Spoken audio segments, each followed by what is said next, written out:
up to the Supreme Court. And that is exactly what you have seen that recently happened in the case of Orji Uzor Kalu, where the case has gone to the Supreme Court twice. And now it is back at the State High Court de novo to start from afresh at that court. It's the same experience that we have here. There are some of those efforts that is actually not act to stop the corruption.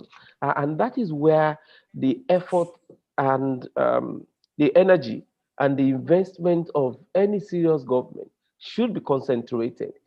It is about deterrence for the people not to engage in these activities. But when it is just about the recovery, many of the politically exposed persons and public servants are with the trend. Now that is already even fashionable for them to be arraigned in court because they have billions of naira stolen from the public till that are used to either buy the media, organize social engagement, also get chieftaincy titles. So for them, it is now fashionable to be accused of corruption. So at that point, uh, recovery is not in any way in the interest of the country. It does not benefit the country in any way. The only way that the country will benefit is about deterrence for this from happening. But that is really not where we are. We're still far away from deterrence. We're still just doing the scratching of the surface, especially with the current um, I crops say of that. civil servants we have. It is still a problem for us that we focus and place so much emphasis and attention on politically exposed persons alone, whereas the real enablers of corruption in Nigeria and perpetrators of the act are the civil servants who tutors not just the politicians, but assist them in perfecting the act of corruption in public offices. And this is where we really need to get the issues correctly and be able to deal with it to stem the tide of corruption in the country.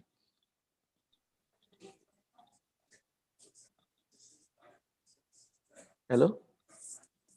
Hello. Yeah, Okay. I think you momentarily. You are back now. Okay. Yeah.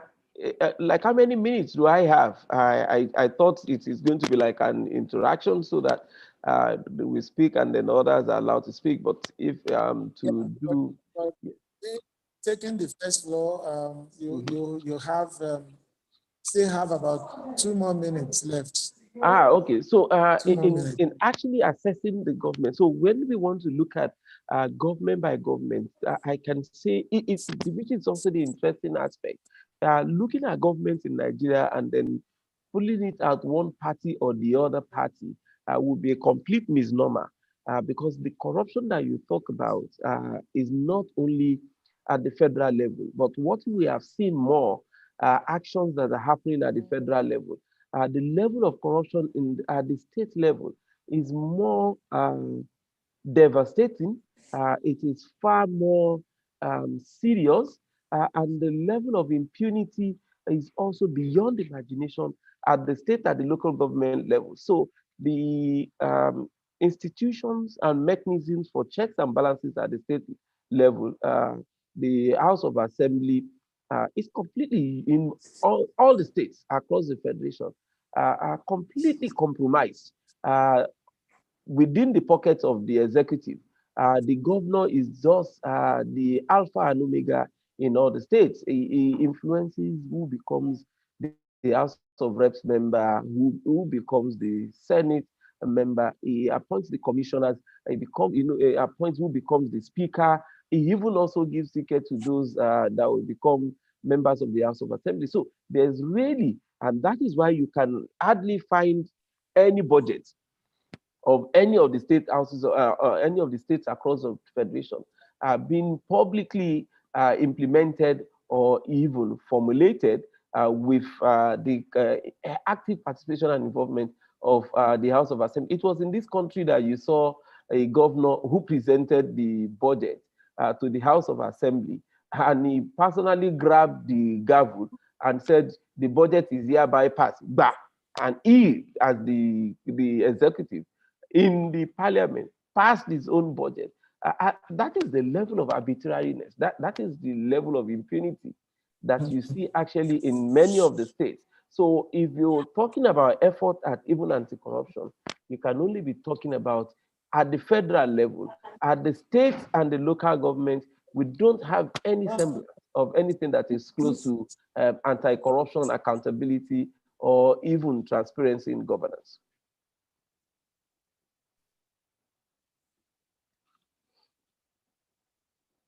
Hello? Hello, are you hearing me? Yes, I can hear you now. We can hear you loud and clear. Oh, okay.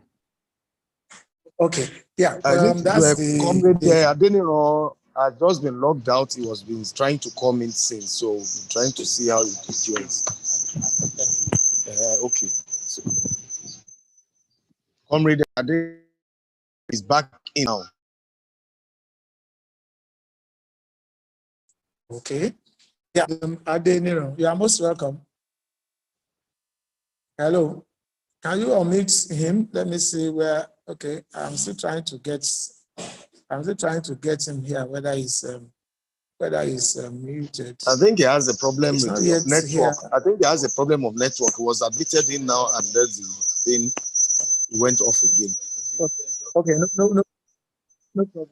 Let's move this program ahead is being while transmitted live. It's been the program is being transmitted live via YouTube, so there's a lot of people that are also connected to the program. Oh, okay. All right. So while we wait for Comrade Adeola Sheton and Comrade Debo Adeniro, we'll pick the discussion from where Comrade Adeola actually give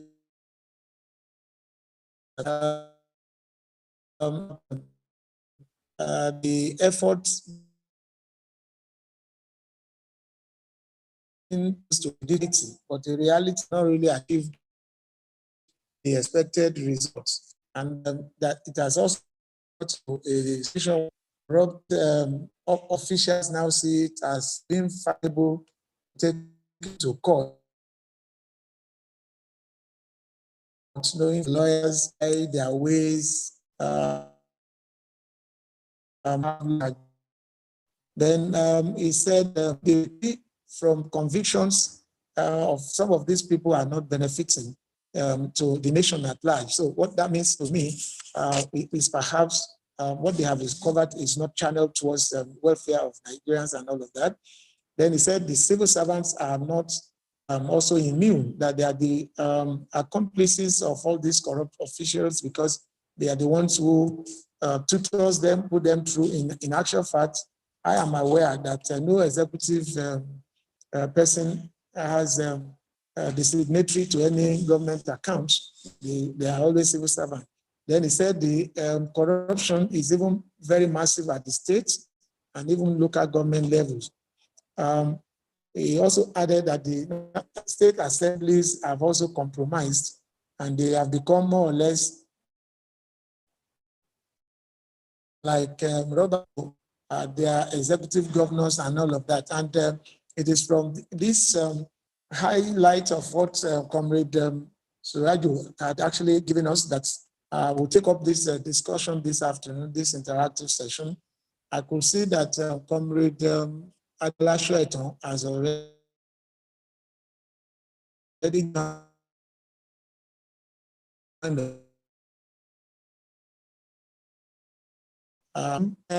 Steve, can you please show it on? I think I saw him log in just now. Yes, it's in. He's in. Can just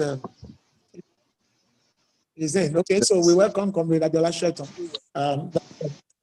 our lead speaker for today's discussion, a professional broadcaster and media icon with over 40 years of experience.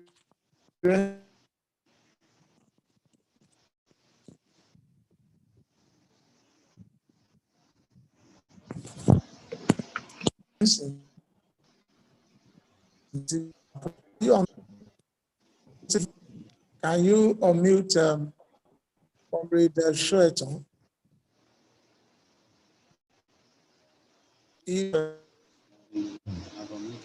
Yes, he's been unmuted. He has been unmuted now. Yeah. Oh, okay. Comrade Shoeton, you are most welcome. Yeah, thank you very much. It's a pleasure to be here. Yeah. It's nice having you join us. Yeah, thank you very much. Yeah, the discussion here is anti-corruption war in Nigeria, was or reality. What is your take? Well, we all know that the neoliberal system that we run in Nigeria, where everything is almost privatized, courtesy of structural adjustment program, as unleashed on us by World Bank and IMF since the 80s.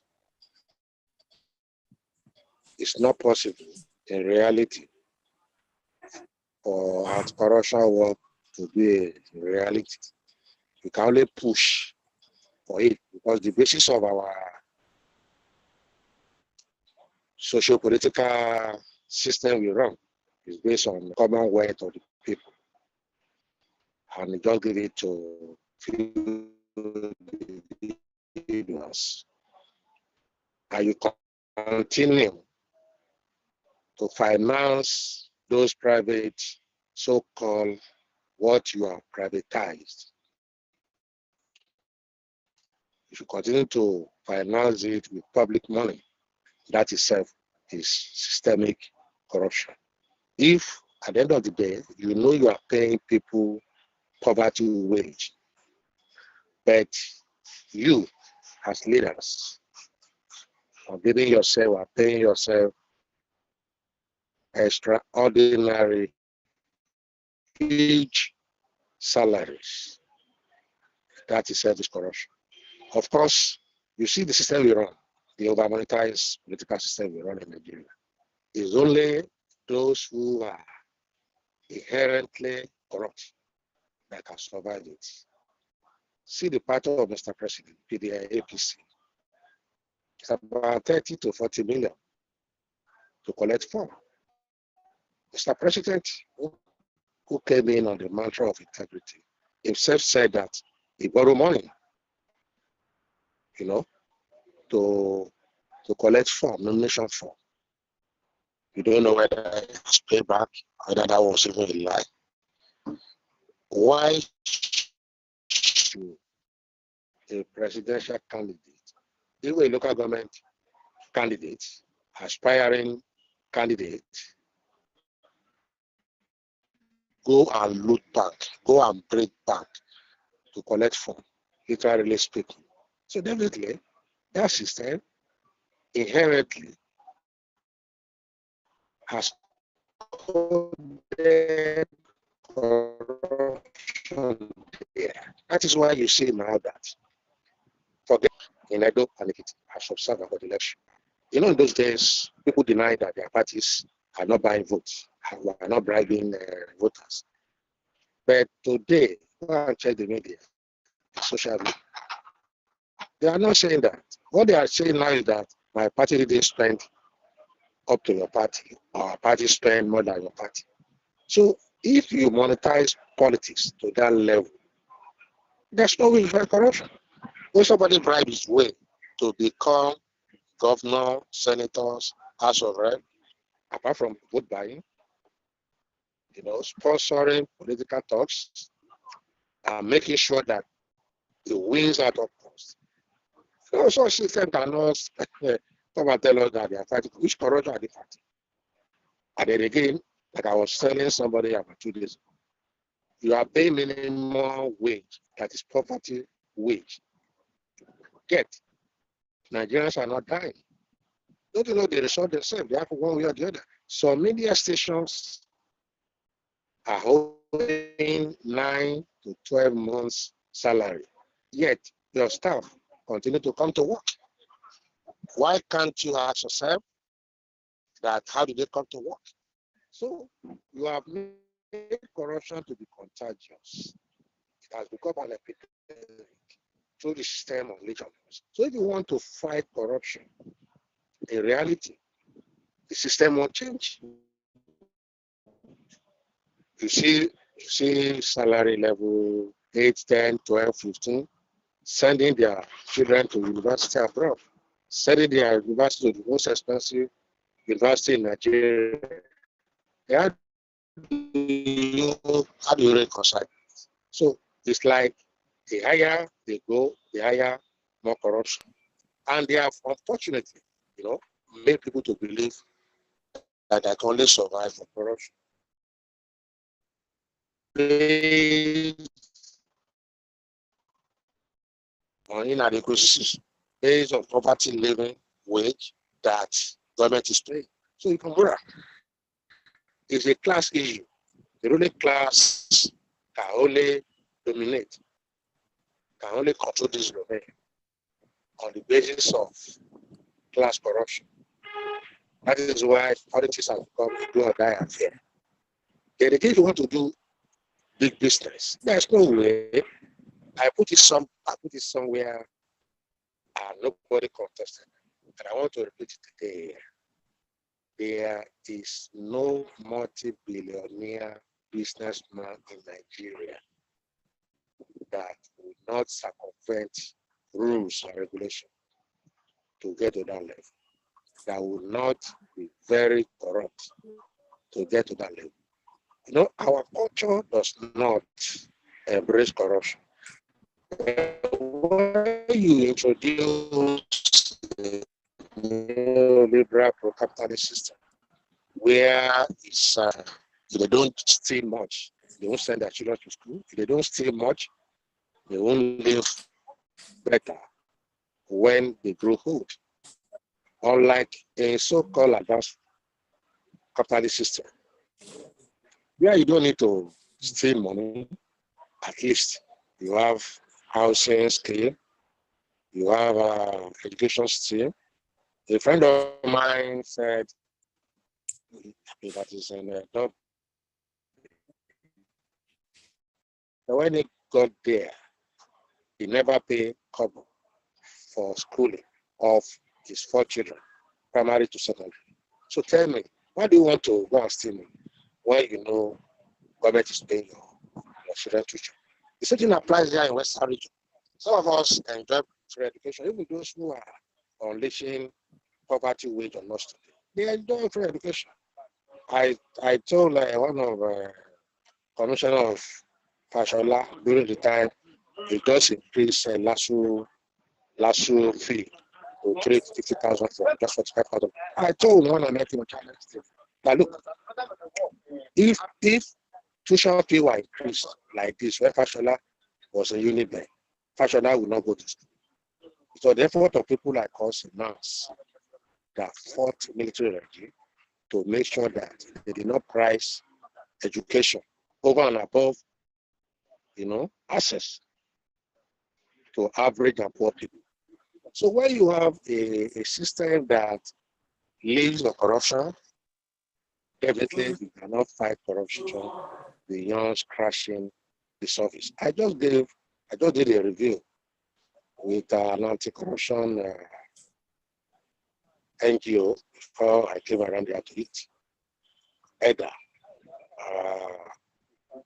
EDA Resource Center. They published a book, Compendium of 100 high-profile corruption cases. Go and read the book. You cannot fight it. How do you fight it? How do you fight corruption?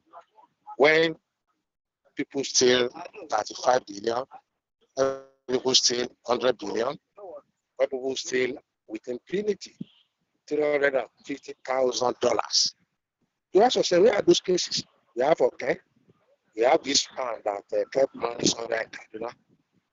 The NIA guy, you saw the money there. Where are all of them today? There is a guy in Kaduna. Example, I think it's on case 73. It's on case 73. in the compendium. The guy just ordinary loader, depot loader, the depot officer, so to say. Go and read that corruption case. The guy had houses, cars, petrol stations, and government sees all these things from me. I know the rule of system, everything. At the end of the day, what happened? The court gave him 3 years or option of 1 million naira. Fine. And the guy just paid 1 million and got out of the case. This thing applies. You've been looking for designing on Dasuki case is there, orderly, 100 billion naira, and the court gave perpetual injunction. You know, minor just came in now. I mean, after being reported or extracted by our agents, security agencies, and Interpol. I want to tell you, nothing may come out of my minor issue because it's going to be adjourned, and everybody will die before, or some people be transferred. You know, so at the end of the day, it's a battle. It's a class battle. Corruption remains a class battle. It's not about whether somebody is moral or moralistic or not. You know, because how do you not steal when you see a lot of people stealing with impunity? And they become senators. From there, they go to become governor with immunity. From there, they aspire to be president. You see what happened in Lagos on recent, where Sanwo-Olu said he has cancelled this, they are looting for life scheme, which they call life for ex-government. That is a legal, so to say, legal corruption. How do you pay a staff? How do you pay a staff who worked for 8 years, collected the highest salary, and the whole best of facility? How do you start paying such person forecast every 2 years, and of course, full medical services anywhere in the world, holiday with family, all paid on by Lagos state government, and about 25 other states have also joined in that looking for life scheme. Happily, Sanwo-Olu said he's going to cancel that, and let's hope it's going to be done. So corruption is not just like I said, a moral issue. It's beyond the moral issue. They know. You saw Obasanjo being alleged of a power scheme scandal. You saw Jonathan being alleged of many things, including freezing of defense ammunition budget, which Dasuki is facing trial. And none of these former presidents has been invited, not even prosecuted, for once. So it tells you it's a class issue. Forget that they say law is not respect of anybody. Law respect people in Nigeria. Law respect fattening untouchable cows. Panama reports and exposed Dangote, exposed Obasanjo, Atiku, exposed a lot of other people, including Obasanjo too. Nigeria is only country that has not even touched those people who are being exposed. So how do you fight corruption? So the corruption they fight is maybe those who have stolen beyond acceptable level by the class, or those who have offended them in this court. You saw Sherman, the former national president of an anti-corruption party, who openly said that join us, your sins will be forgiven. So to fight corruption, we have to take ownership as people, as victims. And how do we take ownership? It is to first of all appreciate that we need to fight this or class level. If you go to church, pray for either not to steal, you are wasting your time. You go to mosque to pray that God should allow them to prevent on them not to steal money, you are just wasting your time. In fact, they have the best churches. Go to their homes. They have the best chapels around. Go to their mansions. They have mosque. I did 2 years ago. I think when Edda published the second edition, I did a search of 20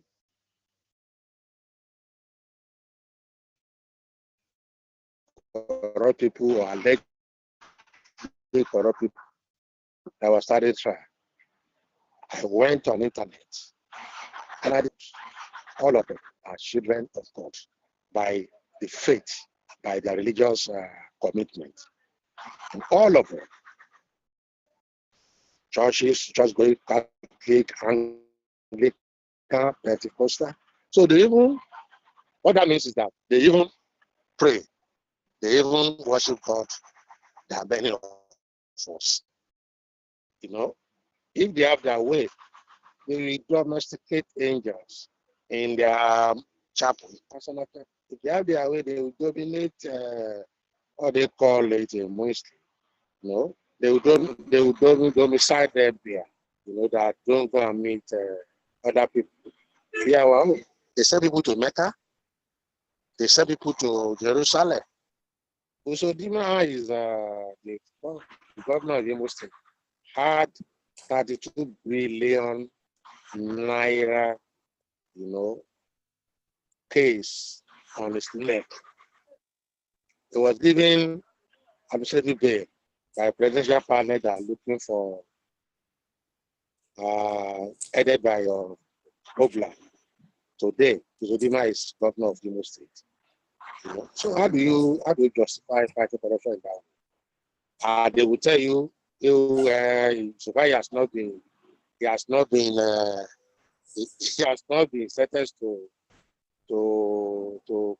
jail by any court of law. So there's no point that anything will happen. So that is what is happening now. We need to have a working class alternative, both in demand and platform, that let all these leaders, one, collect average salary of workers. If you are a medical doctor before you become governor, collect salary of them.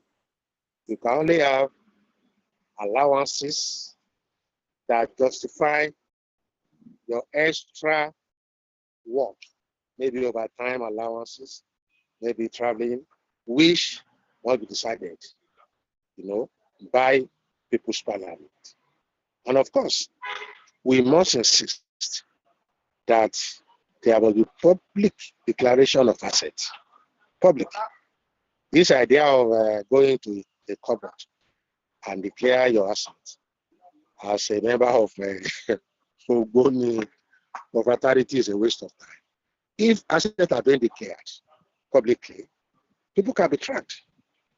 Then it can be prevented. Instead of having stolen, then start chasing them about. Can you imagine that? So it's a waste of energy. Let them start declaring the hassle. And I also want to suggest that in the interim, we should have specialized courts.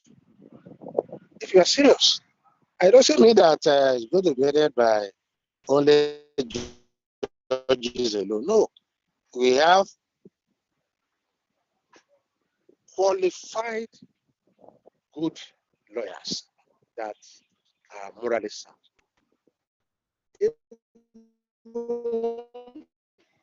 Professors of laws that are morally sound and are professionally sound. They can head some of these tribunals, if you like, court, if you like, so that it's going to be back to back one evening and night. Because this thing has become an epidemic. It is more than COVID-19.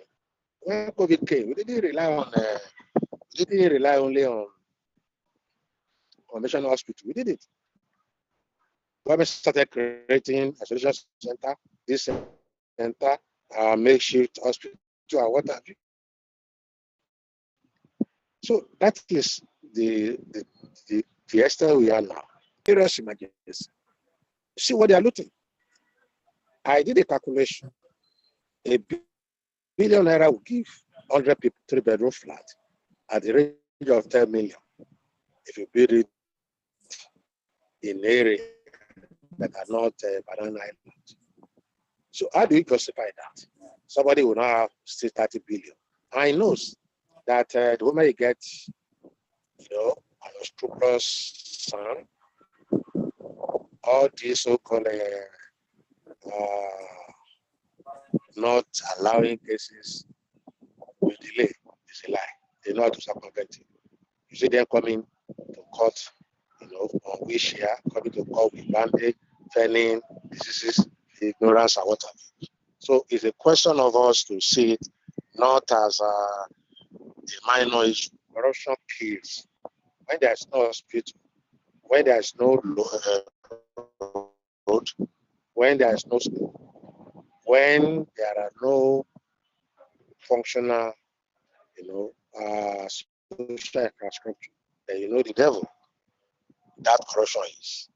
And see now, as I sit down here, except we have a rational system, I cannot become God.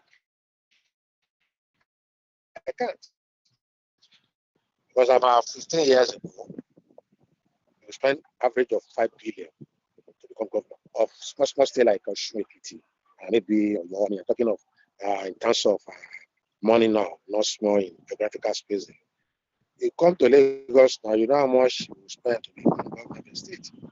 And they are not for that Christmas. They're going to recruit whatever they spend. They are not.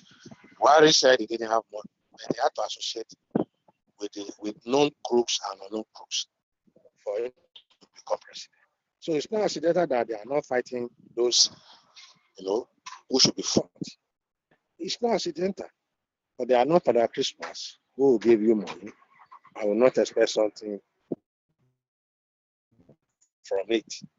So honestly, as far as I'm concerned, for now, a fight against corruption, when the system that enables corruption is still much involved, is a joke. It's a big joke.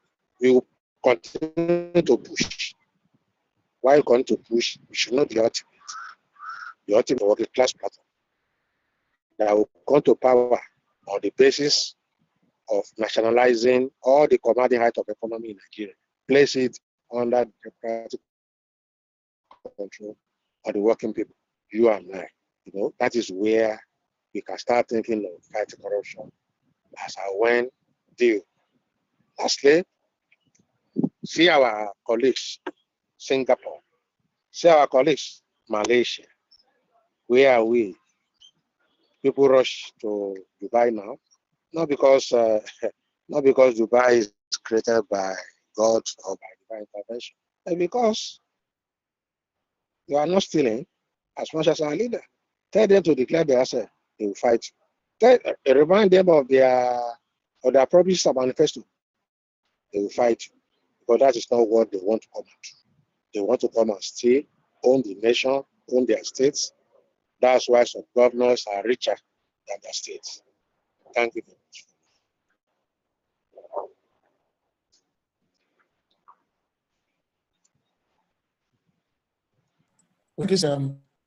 Abiola shared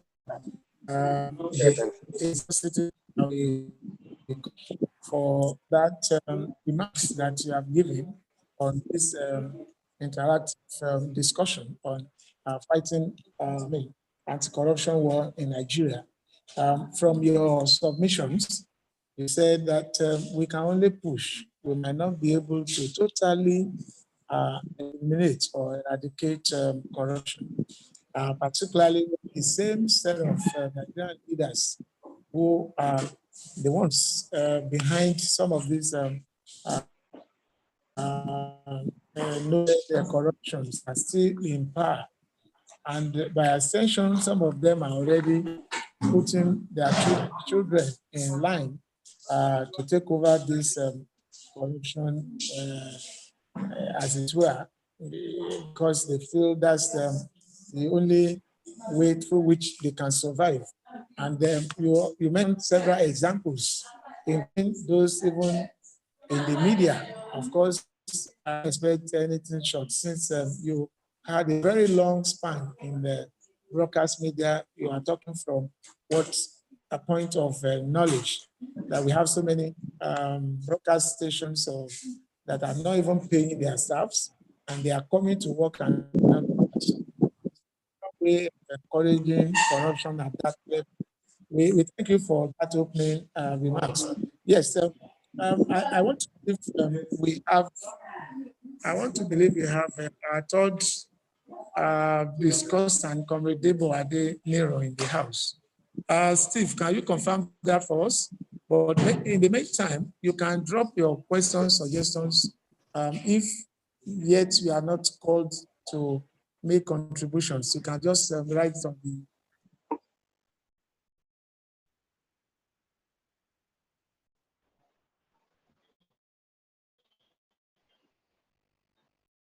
we want to possibly open the discussion for contributions at this stage.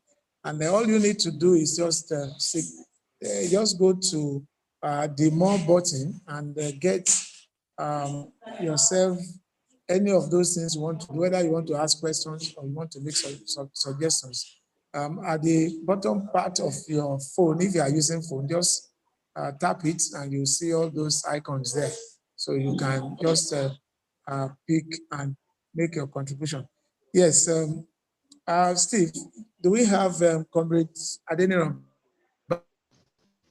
Oh, Comrade Adeniro, I'm finding it difficult to rejoin since I've been trying to send the signals, do so many things so that you can just join.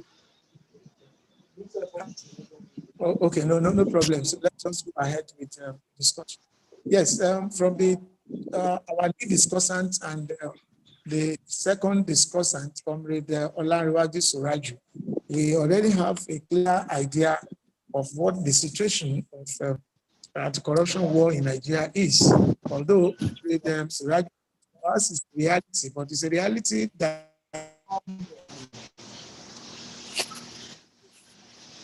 not achievable.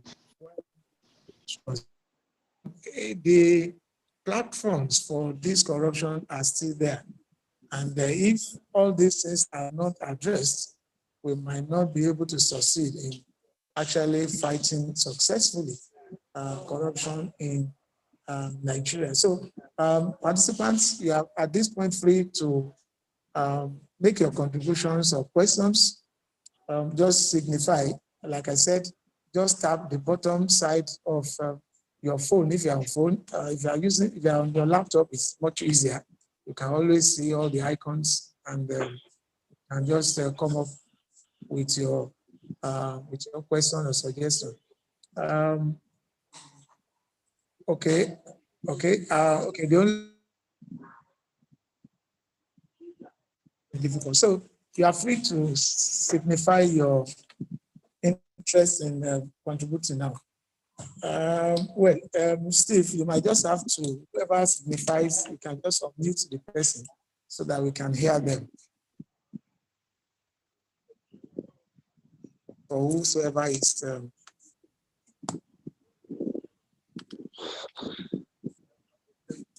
participants, if you have contributions, you are free to. Okay, earlier on, we had a short opening from Comrade Olanrewaju Suraj. Maybe it may want to add more to, he may want to add to his earlier submissions on this topic. Comrade Olanrewaju Suraj. Kindly unmute him.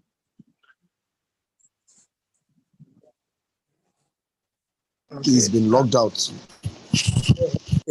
Okay, so let's have contributions from other participants on the platform here. There are so many people here. So let me welcome one or two of them that I've seen that I can identify with their name. We have Comrade Dawood Olatunji here, who is from Punch. We have Comrade Chile Okuda and Redaki Akoni Ademola is also here. We also have some other people. Comrade Femi Igbala Jobi. Okay, yeah. Interactive session.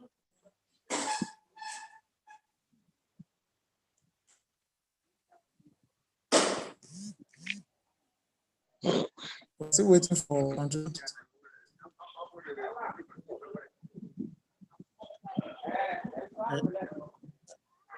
Hello, I'm very sure you are hearing me.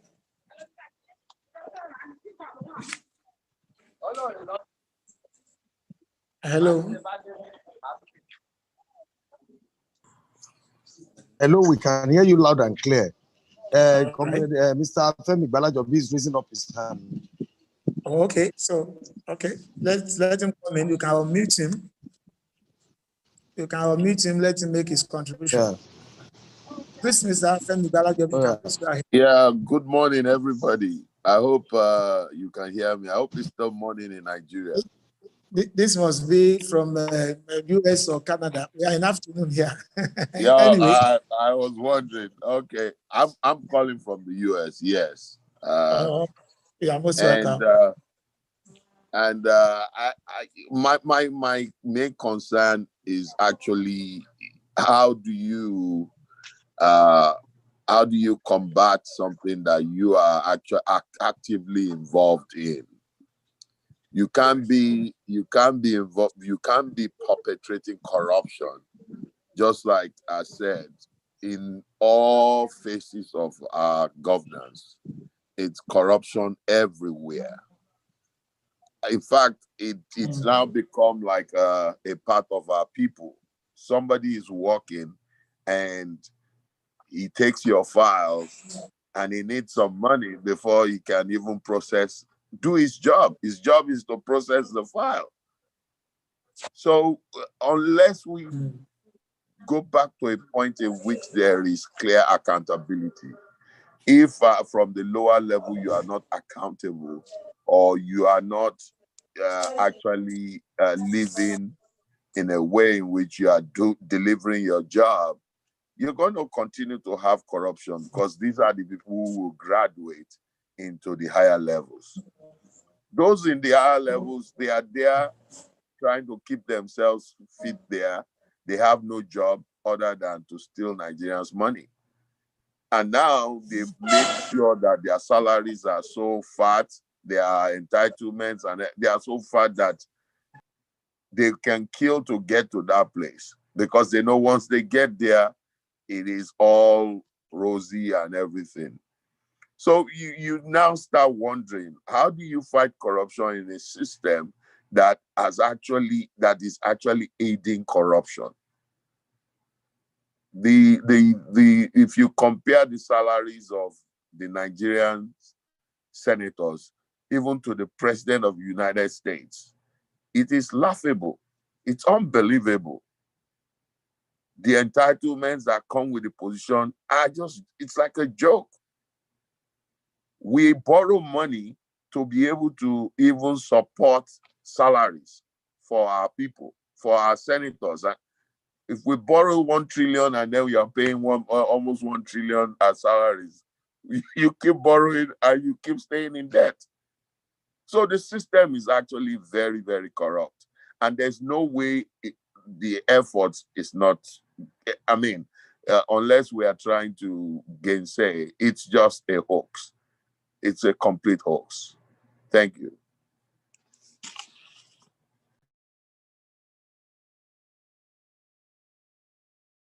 I am done. Can you hear? Okay. Mr. Larry Suraj, Comrade Larry Suraj is back on the line.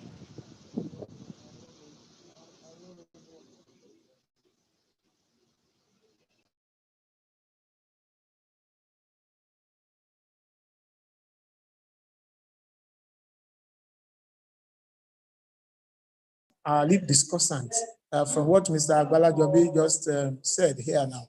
He said we keep on borrowing and we spend most of this borrowing on what I would call unnecessary things. Comrade Shweton or Comrade Suraju, any of you could take up this. How do you think we can use constitutional means to limit this flagrant misuse of federal funds? Steve, can you please help me unmute Mr. Shweton so that he can make a response to that? If he has heard me, I hope he heard me.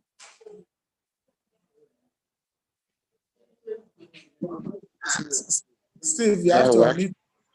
Thank you. Am I? Yes, please go ahead, sir. Please go ahead. Thank you very much. Thank you very much. Well, in the first instance, why should we need to borrow? You see, it's always funny when you ask candidates before they win election in Nigeria, they will list all goodies. And you ask them, how do you want to finance this? Most of them are listening to, they will never mention loan. They will tell you that they are going to look inwards, that they are going to cut expenses of governance, that they are going to make sure that they develop agriculture, develop this, develop that, mining. None. Please go and check it. Many of them. Because when they come out with all these their goody promises, the question is always raised that how are you going to finance this? So it is about anybody relying on it. Means any fool can be governor, any fool can be president. If it's about taking loans and do whatever you want to do with it, they are not looking inward. They are not. Because when you take loan, I start telling people it's for capital project and what have you. We have overheard that in this country. Overheard that. Since we're collecting loan. You see, many of these so-called loans, because I was involved in the campaign, Jubilee 2000, canceled the loan. Many of these so-called loans are vicious loan, over involved loan. I look at it this way. Why they collect this loan for so-called capital project? It is really capital flight, because those who give you loan with terrible conditions. You know, when we are doing a campaign, cancel the loan campaign, Jubilee 2000 in the year 2000, we discovered that many of these loans were not even loans at all. They are not even available to us, hook figures. We also discovered that many of these loans were slave loan. If you read those conditions, then you wonder, how can a normal person go and take loans of this with these conditions? Don't forget, they are in chain with IMF, World Bank. It's those people that control them on what to do. So the best way we can tell them is that, look, first of all, you don't need loan. And if you need loan, let us know. And how we are going to know is that, show example. A father cannot be telling his children that he's broke. But on Monday, he brings in a new car. On Wednesday, he changes the furniture of the sitting room. By Saturday, you bring a cow for suya or for asu. And you are telling your children and your wife that you don't have money, you are taking loans. That's not so reasonable. They still need to look inward. They need to look inward. They need to fight corruption. If you calculate the billions and multi-millions in dollars that are beyond them, probably presented to me. Just that one alone. And you know Nigeria done it. I always tell people, Nigeria is not broke. It's because Nigeria is only downgraded. How can a nation be broke? I see people taking, enjoying themselves anyhow. Mr. President rides multi-million cars when he doesn't even ride on cars. The longest distance Mr. President travels with car, it's possibly airport to Asoro. I'm not sure we will move in car from Abuja to Nasarawa. I'm not sure. So you have jets. So why do you need all these cars? Why?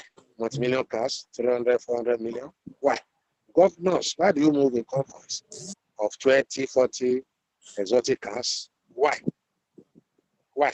People, military. I served, I covered many assignments during Radikodia, Popola, Rashaki as well. It was at that time. Their convoy was made of 504 and maybe one or two ambulance in case of accident.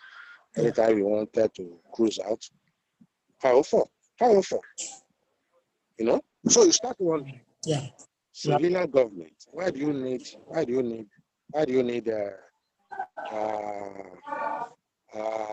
they call it? Why do you need to make your car bulletproof cars?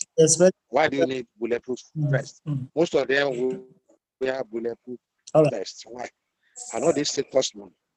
Okay. So they have to look in, and we must insist that they should use what is available to do what project according to priority.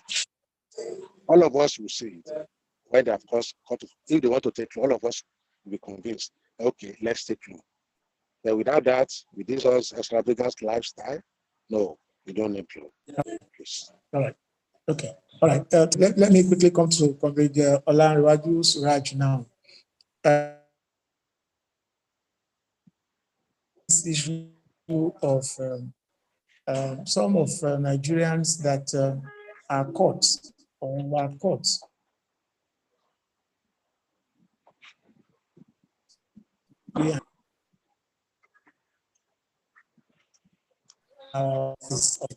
but then they still get out of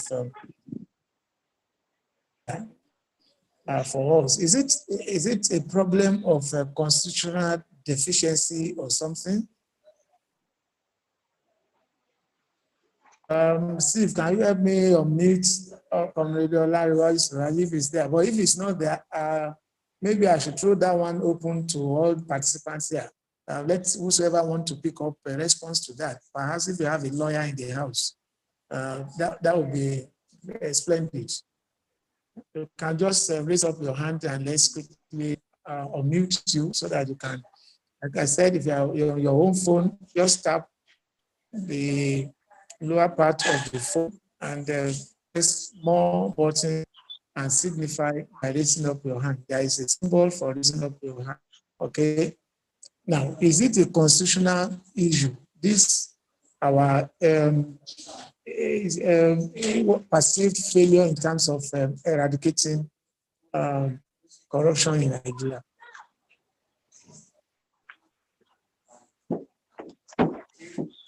Who is taking up? Okay, Mr. Konya Ademola his hand is up. Steve, can you quickly unmute Mr. Ademola Akoni so that he can make his contribution?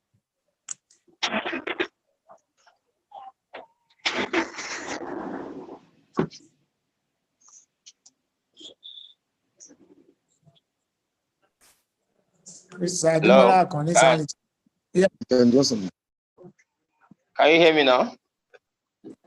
Yes, we can hear you. All right. So I actually want to submit that I think the issue of corruption in Nigeria in particular has more or less greater influence, let me say, in the people in position, not necessarily, because we have more than enough when it comes to legislation.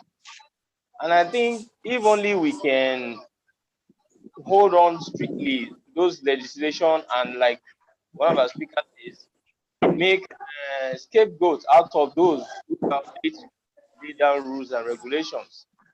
If the Public Procurement Act is there to guide against such acts and make the whole transaction, especially government contract, very transparent and, you know, more accessible to the citizen, I don't see a reason why we should be having this kind of budget failures, borrowing to whatever, because the public procurement clearly states that you don't do a project until you have the funds ready on ground. And if you're going to implement it, there is a procedure to follow in which you have to declare you have to make the adverts public, and then the participants must be duly screened, having met all the requirements as the government contractors. And with that, there will be no any side influence or whatever in any angle. And if that is properly followed, then I think we of course, corruption cannot be eliminated, but at least it can be brought to the barest minimum, drastically reduced. So I feel it boils down on the citizen or those who are in position to ensure the implementation of the necessary laid down rules and regulations to enable us to have an effective practice. Even in our school systems, in all the industries, especially that is government owned, all we need is every of those industries have their laid down procedures, which they call due process. And a situation, I think there is an executive order even to that on issue of timing of when you are to display, you are to discharge a duty on your table. And if it's not discharged, definitely a precedent should be made out of such people. So I think it is only if we try to enact those laws or be more or less take very stringent measures against those who violate those laws, then I think we will have an headway in curbing corruption. At least, if not eliminated, at least we can get it reduced. Thank you. All right, thank you so much, Mr. Ademola Akoni. All right, you made valid submissions, but let's look at the fact that in Nigeria here, how do we describe the situation with our institutions that are actually supposed to ensure that nobody at any given time abuse his or her office, that will now eventually lead to what we now call corruption. For instance, we have so many bodies for this purpose, personal, financial, anti-corruption units, SFIU or something, from EFCC and ICPC that we have. But all of these people still have to wait for orders. In terms of having to carry out their responsibility, even when there is obvious need for them to do some findings.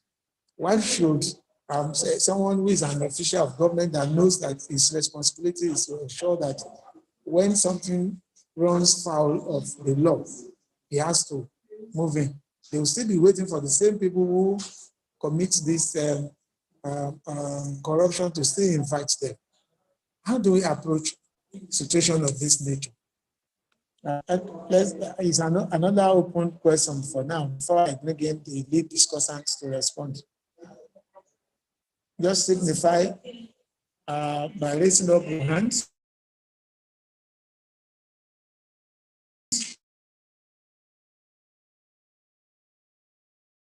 There are institutions. Are they complementing this war?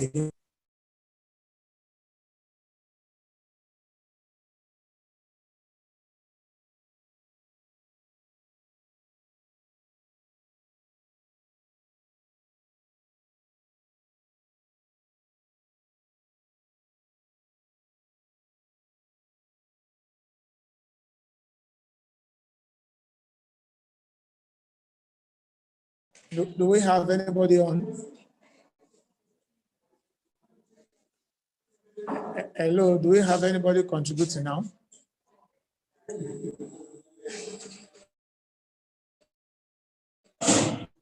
There's no hand, raised hand. There's no raised hand at the moment. Okay, so let me get back to our lead discussant, Mr. Shreton, to respond to that. I hope it's still on the line. The network is actually misbehaving, part of the corruption, you say. Mr. Shreton, sir. Is he still there? Okay, if you are not having Mr. Shreton, let anyone in the house your own personal opinion on the issue being discussed here. You can just go ahead by raising up your hands. Just go to the bottom of your phone, tap it, and you see the icons. Tap others, and you pick the hand raising up icon.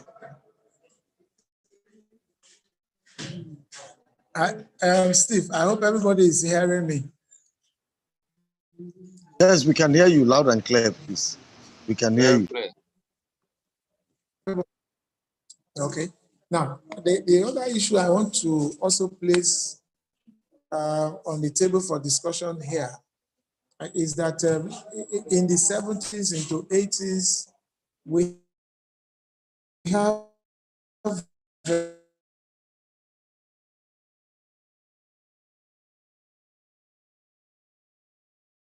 actions and all of that, like the CD at that time, platforms at that time, and I still recall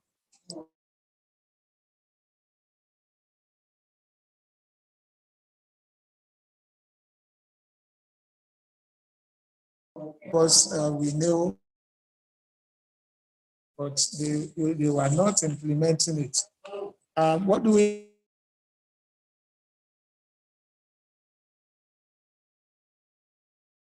network problem? we do? What point of problem? I know I can see that network problem is also affecting me little by little here too. Now, yes, Mr. Shreton is back. Oh, okay. Comrade Shreton is back. Okay, Comrade Shreton, sir. Can you unmute him, please? Comrade Shreton. What is it?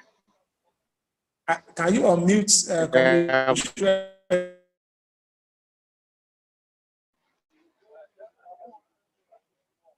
He has been unmuted. Yeah. The network was bad. I'm even here to see him on. Okay. Hello. So, hello. Yes. Hello? Can we have your contribution on this issue of? What do you say? On the issue of institutions, like for instance, all these we also this getting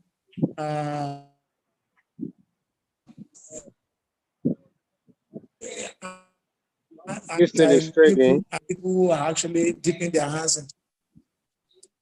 What do you think we can address this issue? Where What do you say? the institutions who are supposed to fight corruption. Oh. I say, how do you think we get our institutions strengthened such that they can be completely independent, so that they can actually, that we have many of our officials doing what they are expected to do? Yeah, no doubt. The EFCC and ICPC have been doing some work within the limitation of how they operate, and of course facilities failing. No doubt they can't be 100% independent under the condition they operate now, even though some of them would think they are independent or pretend to be dependent. And it's obvious. They don't need to, the president doesn't need to speak. And it has been on like that. Don't forget, it was Obasanjo regime that created the ICPC and later EFCC. So they know that the dog don't bite his owners. That the body language of Mr. President then and now speaks volume. You see, look at this woman under Jonathan. I think Odua or something like former aviation minister. It took over 8 months of pressure when Sahara reporter, came out with extravagant lifestyle, buying expensive cars and what have you. Again, look at Shiomole, one Bishop of Sadola.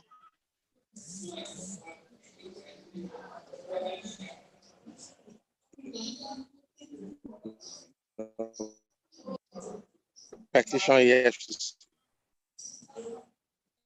with an affidavit. The guy is a lawyer, so he knows the meaning of that. He came with mansions, hotels, and what have you that you led your money up to now. So, for them to be dependent, yes, they are created by act of a national assembly. But I want to plead that the president should not be the person that is going to appoint them. The process can then a committee set up to evaluate and assess each person that are going to be chairman of that body and those that are going to be board members. If not, we are just wasting our time. Look at Babash, the grass cutter person. It took so many efforts. In fact, that was my starting point with Buhari's anti-corruption campaign. Because though I know that the neoliberal system cannot fight corruption, I was making almost 2 days right that I call anti-corruption blues.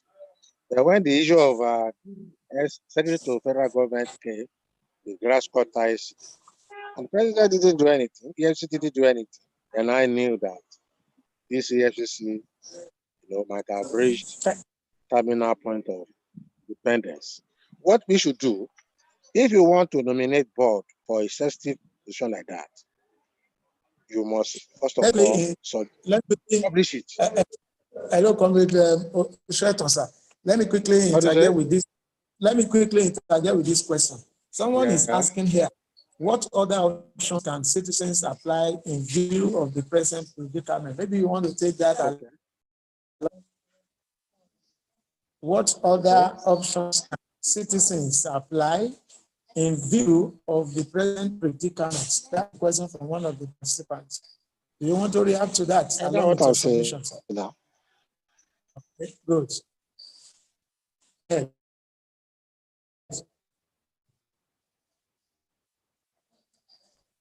Okay. Hello, are you still there? Yeah, well, the civil society, we must have a. Okay, let me run up on that one. The first start, I don't believe that it's going to be 3 or 6 persons. Those who are going to head the EFCC. I don't think so. No, call only international based practice. Let assessment and evaluation. Then from there, those go to. So citizenship should appreciate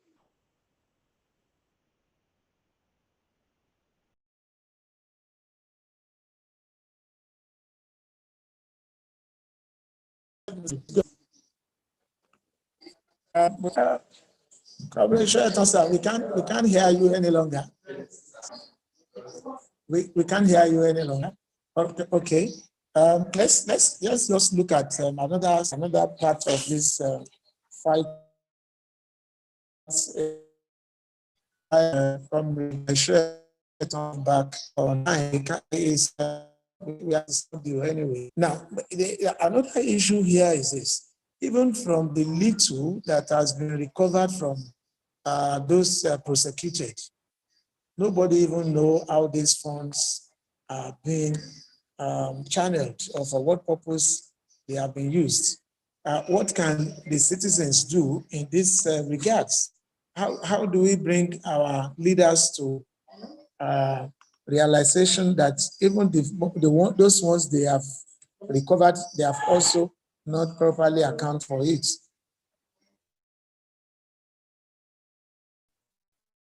I'm throwing that to this.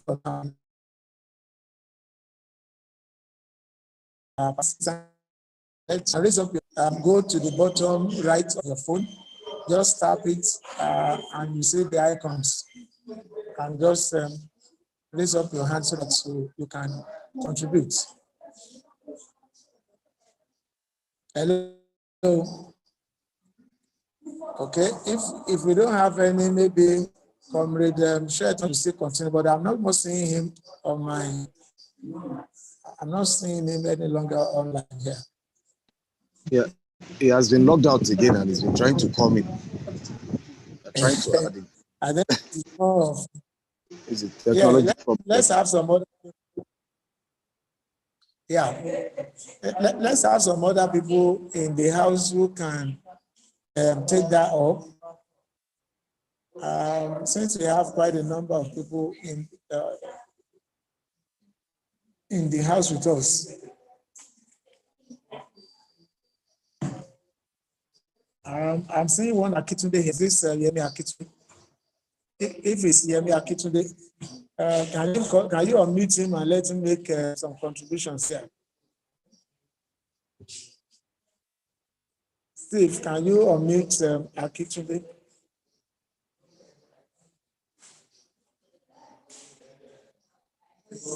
Hello, are you there, Steve? Or you two have disappeared?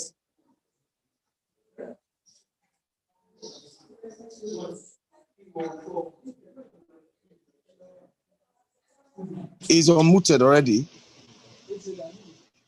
I'm still seeing him here being muted. From my end, yeah, I'm seeing him being muted.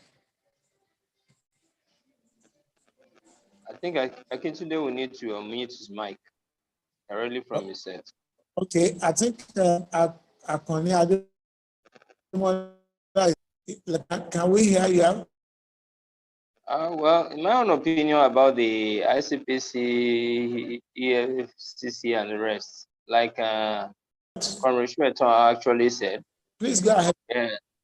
It's pretty difficult in a situation where the government has the prerogative to appoint those who will be in those institutions, and at the same time now blow against their boss. Let me put it that way, because he who blows the piper dictates the tune.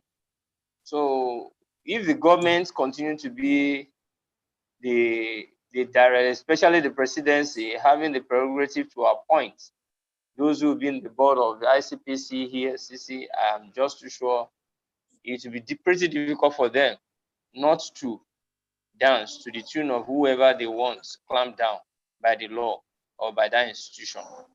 Hence, it's better maybe if such bodies have to be appointed in future period, it should be more or less like an independent one. A situation where probably a good representation will be made from the citizenry and to fight against those corrupt practices. A situation where those who have impeccable records amongst the citizens are allowed to actually look into the fight against corruption in this country. One way or the other, I think the best way, like Professor Wole Soyinka will always say, that in this country, we have enough for our needs. But the problem is that people think their greed can be satisfied, which is insatiable. So I will relatively say that we should all be the watchdog for one another's greed to enable us be more contented with what is essential as our needs. If we can fight and protect our needs, then there will be no room for the greedy ones to take over what's supposed to be for the general populace interest. Thank you. Thank you so much, Mr. Ademola.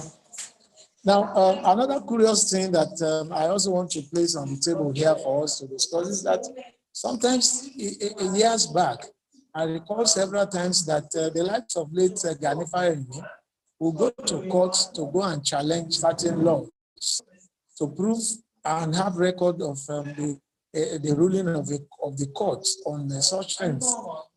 If we consider some of these things that are done now as not right, why are we not having people nowadays that will take on the government, particularly those who are human rights lawyers and the rest of them? Many people are shying away nowadays, particularly when we return to civilian administration. Could it be because we now have and that's why we, by our silence, inadvertently being accomplices? Maybe if Comrade Shaitan is still there, maybe I want him to respond to that, because he has been part of some of these struggles in the past.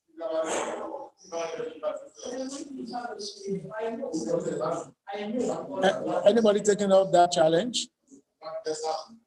Comrade Shaitan, okay.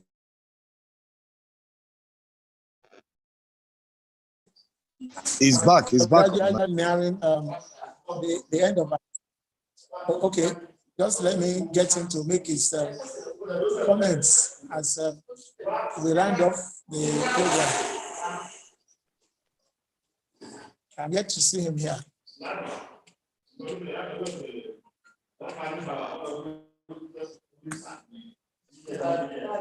Comrade Shaitan is there. Yeah, let him go ahead and give us his response to that question I have raised. That why are we not having constitutional lawyers? Yeah, like then he will go to court and challenge the law or decisions of people are no more doing that, and we still have the human rights activists.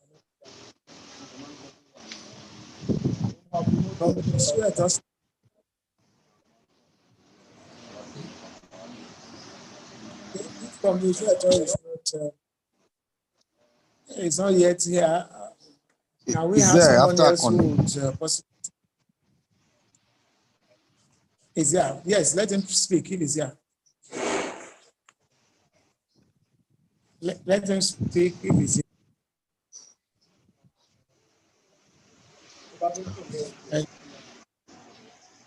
Hello. I think he's having network. Okay, so I think he's having network problem where he's. Yeah. Let someone else take that. Let someone else take that question so that we can begin to round off. Particularly whosoever is not having lawyers who will take some issues to court because they want a ruling so that it will be a reference point. These days we don't have such people. Why? Well, I used to remember in those days, it's not only Gani Fawehinmi, we have the likes of the Olisa Bakoba, the Falanos, and the rest. So I wonder why. Aha. So I just.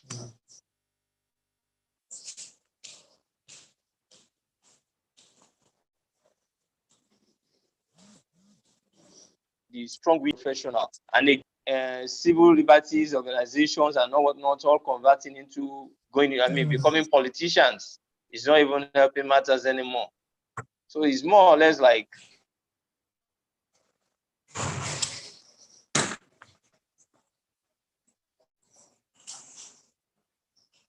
the network is not friendly with us. Mr. Akintude is also here now. Mr. Yemi Akintude is already here now. I think he joined in from YouTube first. I'm not getting there too. Sorry, I thought Comrade is coming up. No, Mr. Yemi Akintude joined via YouTube before, but he's back now on the Zoom. So you can unmute him and let him make a short contribution before we round off this session. Thank you, Mr. Demola Akoni, for your submissions there. All right, thank you, sir. Yeah, so Mr. Emmanuel is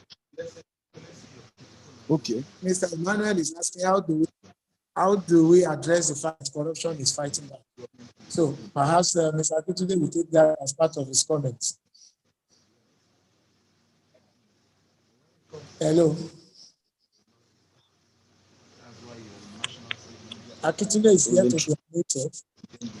We've been trying to unmute him. We have asked him to unmute. He's want to now unmute himself.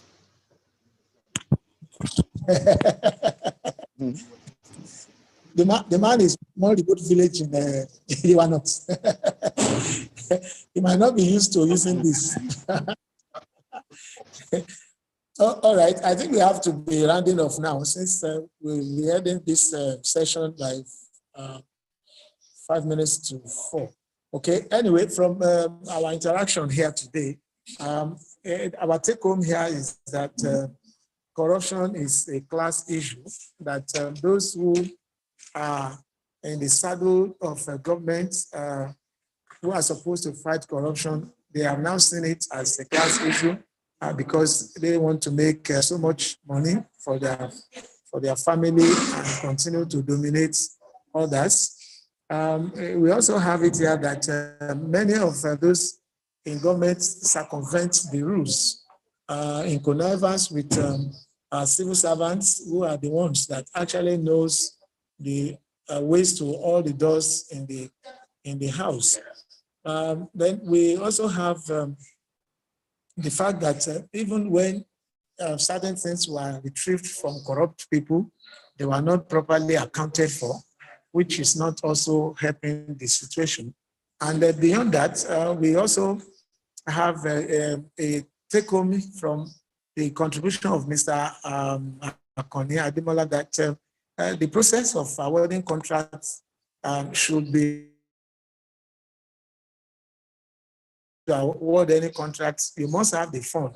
That was when he was talking about excessive loans that Nigeria government is speaking,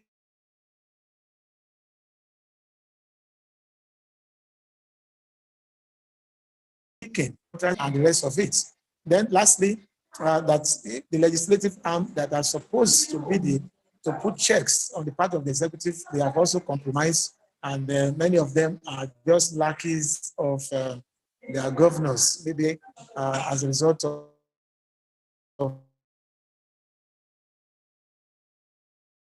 the table. But even though the EFCC recently said they have secured over 400 convictions of various types, but people are still not comfortable with the level of corruption in Nigeria. I've not seen that manifesting in Nigeria. By that token, you and I, we have a responsibility on our part to expose corruption, to ensure that we also see to it that whosoever is found guilty is adequately punished. So I want to thank the initiators of this interactive town hall meeting at the National Association of CDOCs. I thank from the Kapuniash, Steve Oniide and Adireme Antwi, who are the hosts of this program. I want to thank our lead discussant, Comrade Adeola Shoeton. Comrade Adeola Shoeton is a professional broadcast media practitioner. I also want to thank Comrade Olanwaju Suraj, who is a former student union president of the Great Yaba, and he has also been part of the creation of several civil society organizations. And lastly, Comrade Debo Adeniran, who is a consultant educationist and the pioneer Secretary General of Campaign for Democracy, the Committee for Defense of Human Rights. I thank all the participants on this program today, and I want to believe that we always create a platform like this to discuss national issues and prefer solutions. And the solution that we have here is that our institutions will be independent. It shouldn't be the president alone that should be picking those who head some of these corruption platforms for them to be efficient, effective, and independent. Once again, I thank you so much. And also I thank Mr. Steve Onyeide, the chief host, and the administrator of this interactive discussion. My name once again is Kayode Taiwo, and we'll see you some other time. Bye-bye.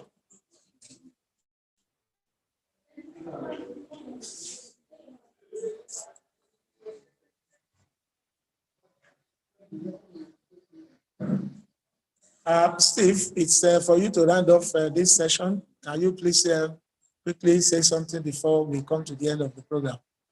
Steve, you can unmute yourself and just speak to the floor before we close. Thank you so much, Mr. Kayode Taiwo. Yes, I'm there. I'm here already. We sincerely appreciate the attendance.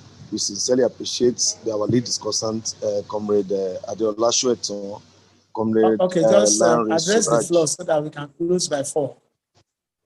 Yes, so we really appreciate your contributions. We know that Nigeria needs solution. Most of these things are intractable problems that we have lived by for several years.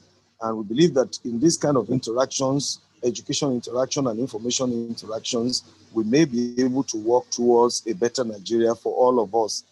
I thank you so much for being here. I thank you, Mr. Kayode Taiwo. You have been a very wonderful friend and brother, and for all the support. We wish every one of us well, and we pray that the Nigeria of our dream will come to reality in our own lifetime too. Thanks so much for everybody.